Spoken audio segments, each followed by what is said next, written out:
மக்கள்கிட்ட உரையாற்றும் போது என்ன சொல்லியிருக்காருன்னா, நாங்க வந்து ஈரானை வந்து பொருளாதார ரீதியா எப்பயுமே நம்ம அடிக்கல.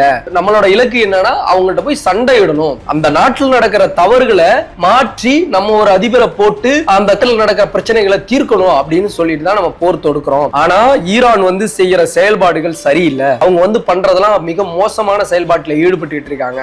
எப்படி சொல்றாருன்னா, ட்ரம்ப் அவர் எப்படி என்ன சொல்றாருன்னா, நம்ம ஆல்ரெடி போற வின் பண்ணிட்டோம், இன்னும் கொஞ்சம் தான் இருக்கு, அதனால ஈரான் வந்து அப்படியே ரொம்ப ஆடிக்கிட்டு இருக்காங்க, அவங்களை அடிக்கணும்னு நினைச்சா நம்ம ஈஸியா அடிச்சிடலாம் அப்படின்ற மாதிரி சொல்லிட்டு, கற்காலத்துக்கு எப்படின்னா ஈரானை வந்து கற்காலத்துக்கே நான் அணைச்சிட்டு போயிடுவேன், இன்னும் 2 வீக் 3 வீக்குள்ள ஈரான்ற ஒரு கண்ட்ரியை வந்து கற்காலத்துக்கே அழைச்சிட்டு போயிடும். We're going to hit them extremely hard over the next 2 to 3 weeks.